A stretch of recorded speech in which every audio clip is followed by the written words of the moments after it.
मेरा तो उद्देश्य है कि हम सबको हिंदुस्तानी बनकर हिंदुस्तान का उत्थान करना है। बस यहाँ से कुछ लेके जाना तो है नहीं, बस प्यार बांटते जाना है और हमारी संस्कृति का जयघोष होता रहे। और हमारी जो भारतीय संस्कृति है, सभी प्रकार से सुख के उपाय बताने वाली संस्कृति हमारी भारतीय हिंदुस्तानी संस्कृति है।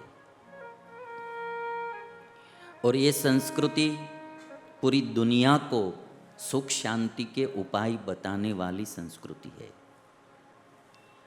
कभी कभार क्या होता है कि आप सब तो बिजनेसमैन है, सबको पता रहता है कि बिजनेस की सफलता में दो चीज़ होती है।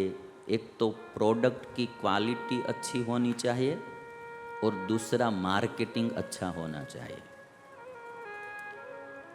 प्रोडक्ट अच्छी नहीं रहेगी तो भी बिजनेस आगे नहीं बढ़ेगा।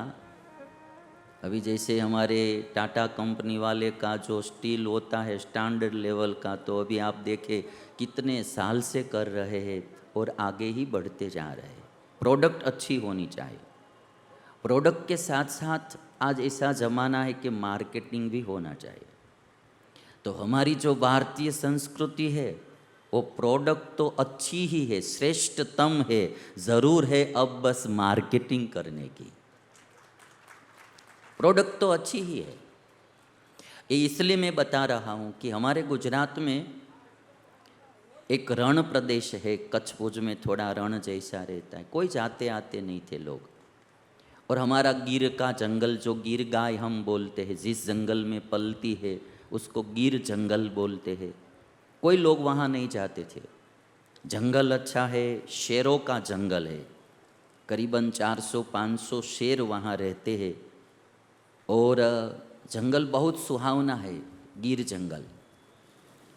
आज हम गए थे दलमा पहाड़ पर भगवान का दर्शन करने के लिए सुरेश भाई के साथ। तो गिर जंगल भी ऐसा ही घना जंगल था, कोई आते जाते नहीं थे। जब हमारे प्रधानमंत्री श्री नरेंद्र भाई मोदी सीएम थे गुजरात के, तो उन्होंने इतना मार्केटिंग किया वो दोनों चीज़ों का, और अमिताभ बच्चन के पास उसकी एडवर्टाइज करवाई और ऐसी ऐसी बातें करवाई, तो आज हजारों लोग गिर के जंगल में भी जाते हैं और कच्छ के रण में भी जाते हैं। शब्द प्रयोग एक ही आया कि कच्छ नहीं देखा तो कुछ नहीं देखा। अमिताभ बच्चन जी बोलते हैं कच्छ नहीं देखा तो कुछ नहीं देखा। तो मार्केटिंग की भी बहुत ज़रूरत होती है।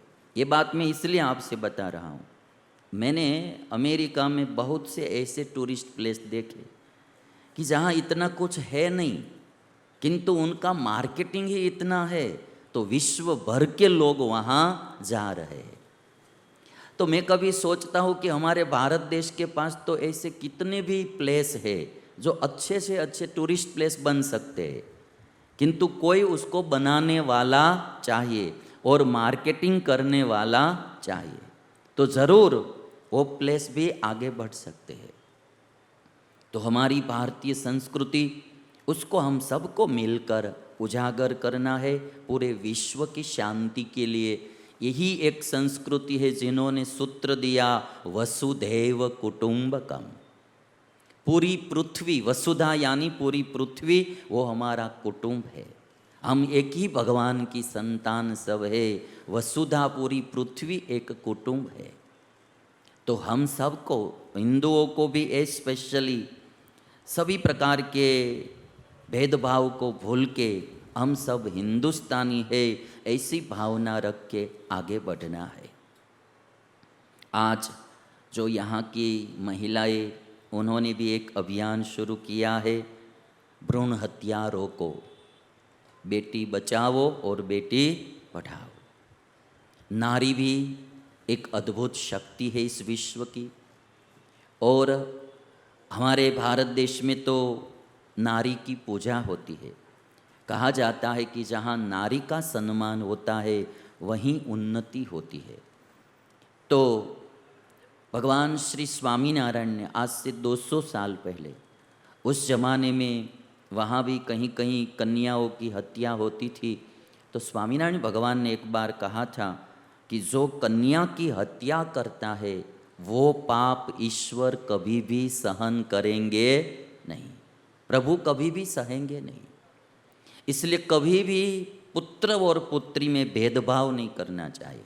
ईश्वर की इच्छा से ईश्वर हमको पुत्र दे तो भी वेलकम, और पुत्री दे तो भी वेलकम। कभी भी कोई भी प्रकार से भ्रूण हत्या नहीं करनी चाहिए। एक मानव ही होता है। अभी आप देखेंगे कि 84 लाख प्रकार के प्राणी इस दुनिया में बसते हैं, कोई कभी अपने पुत्री की हत्या करते नहीं। एक इंसान ही है कि उसको पुत्र ही चाहिए, पुत्री नहीं, और इसलिए वो हत्या, भ्रूण हत्या करते हैं।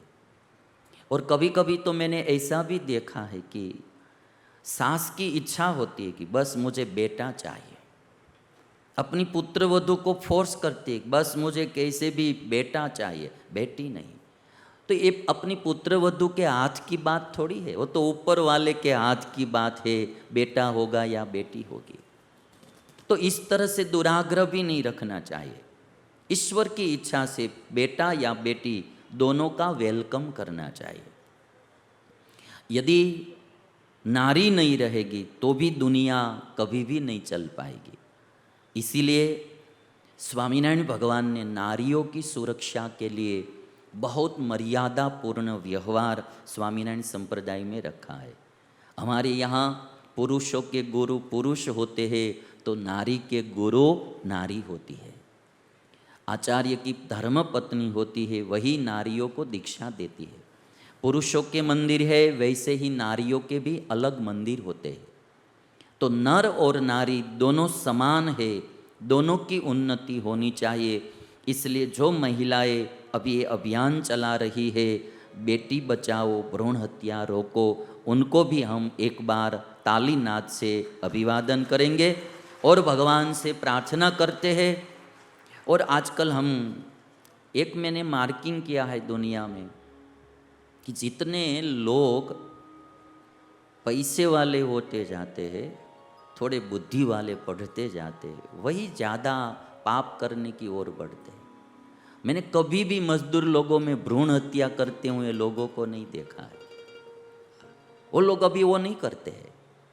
जितनी हमारी बुद्धि आगे बढ़ती है ना, वैसे ही पाप के मार्ग हम ज़्यादा खोलते जाते हैं। बुद्धि ईश्वर ने सुख शांति के लिए दी है, पाप करने के लिए नहीं दी है। यदि हम इसका इस्तेमाल गलत तरीके से करेंगे, मिसयूज करेंगे, तो एक दिन उसका नतीजा भी हमको ही भुगतना पड़ेगा।